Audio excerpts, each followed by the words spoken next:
Listo, entonces para empezar nos pide un mecanismo de retorno rápido que tenga un balancín con un movimiento de un ángulo 45 y una relación de tiempo de 1 sobre 1,25 con la medida del eslabón 4 que nos da 35. Entonces para esto aplicamos la fórmula del tiempo, la relación de tiempo, que es alfa sobre beta, estos ángulos de aquí, alfa sobre beta, el delta, que es el ángulo de aquí, que es el 180 menos alfa o menos beta, y como sabemos alfa más beta nos va a dar 360.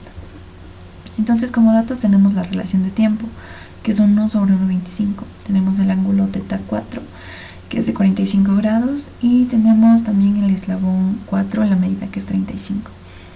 Entonces primero procedemos a calcular alfa y beta para poder obtener el delta y así poder dibujar el mecanismo.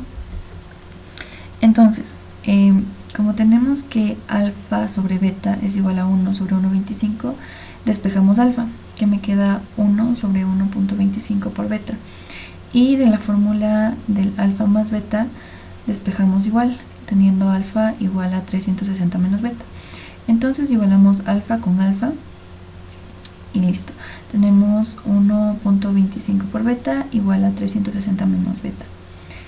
Ponemos los beta a un solo lado y tenemos 9 quintos de beta igual a 360. 9 quintos es igual a 1,8, entonces beta al hacer la división nos da un total de 200 grados. Y con la fórmula que teníamos de acá de alfa igual a 360 menos beta, calculamos alfa, que nos da un total de 160 realizando la resta. Una vez hecho eso, podemos calcular el ángulo beta, que es el que necesitamos, y podemos usar alfa o beta. En este caso usé alfa, y entonces delta es igual a 20. Si usaba beta, igual me iba a dar 20. Listo. Una vez que ya tenemos los datos, entonces graficamos en AutoCAD. Primero el eslabón de 35 centímetros. Le graficamos las dos posiciones de manera que nos dé un ángulo de 45 grados.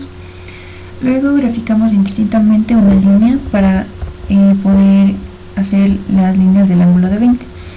Entonces, bueno, ahí le calculé el ángulo con la tierra, que es de 27, y entonces la otra línea debe tener un ángulo de 47 para cumplir los 20 grados del delta. Entonces ahí verificamos el ángulo y efectivamente tiene 20 grados. Una vez hecho eso, como tenemos en el gráfico del ejemplo, debemos hacer que las líneas toquen las líneas amarillas. Y bueno, ahí existe un pequeño desfase, pero realmente no afectaría al mecanismo. Luego graficamos un círculo desde el centro hasta topar con el extremo del eslabón 4 para sacar la medida del eslabón 2. Entonces tomamos la medida como se muestra y calculamos el círculo para tomar el eslabón 2, movemos el eslabón 2 hacia el centro y ya tenemos el círculo que nos servirá para graficar la siguiente posición después.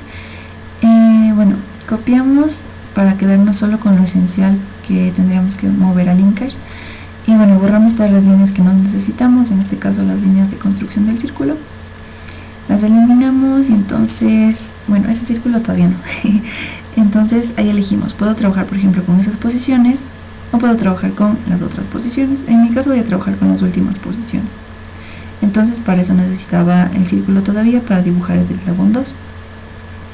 Entonces como voy a quedar con esas tres, las demás borro. Y listo. Entonces la línea verde vendría a ser el eslabón 2 o 2. El eslabón o 2. Bueno, el eslabón 2. Y listo. Entonces ahí los diferenciamos para poder graficarlos después. Sí, graficamos el centro, que sería ahí desde donde se movería, sería el motriz. Y bueno, ahora el eslabón 3, que uniría el eslabón 2 con el eslabón 4. Igual le identificamos con su nombre, que sería O3. Y listo, le ponemos el mismo color. Ahora vamos a hacer el eslabón 4, ubicamos el centro y le ponemos el nombre, que va a ser el 4. Y listo. Ubicamos ahí el eje X y el eje Y, porque ese va a ser mi punto 00 para mover al linkage. Entonces, sí, o sea, no es necesario, pero es para mayor facilidad, para saber en dónde ubicamos el centro. Entonces ponemos el X y el Y, y una vez hecho eso ya tendríamos el mecanismo que vamos a pasar a linkage. Entonces abrimos linkage y listo, ubicamos primero el eslabón 4. Vamos a tomar las medidas para poder mover el linkage. Entonces tomamos las medidas con respecto a nuestro eje X y Y que planteamos. Entonces ese va a ser el punto 0, 0. Y ahora vamos a ubicar el punto extremo del X al punto. Del X al punto para obtener sus coordenadas de X y Y. En este caso serían 22,14 en X y 27,11 en Y, ambos positivos. Y ya tendríamos el eslabón 4 graficado. Ahora procedemos a graficar el punto para nuestro eslabón 3, que está a menos 32,23 de X. Y bueno, ahí acercándole parecía que había un error, pero no, estaba bien. Era la forma en la que estaban tomadas las medidas, entonces también le pusimos un circulito para verificar. Entonces está a menos 32,15 de X y estaría a menos, porque como vemos ahí está, entonces sería a menos 0,04 de Y.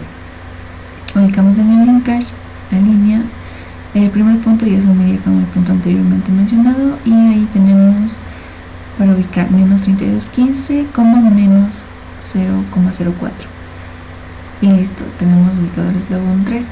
Ahora vamos a ubicar el eje motriz y el eslabón 2 obviamente, que está a menos 39,38 en X y a menos 3,57 en Y. Entonces lo ubicamos y prácticamente ya estaría listo para ejecutarse el mecanismo, pero no sé por qué ahí no se unía. Entonces decidí borrarle y ubicar otro para ver si ahí funcionaba.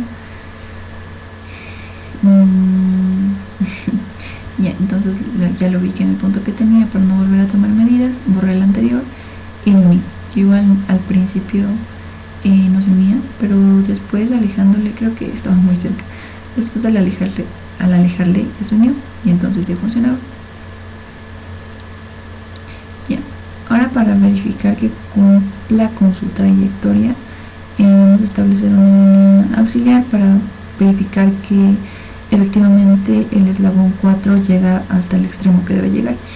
Entonces tomamos las medidas por ubicar esa línea, que es en menos 3,52 en X y 34,89 en Y.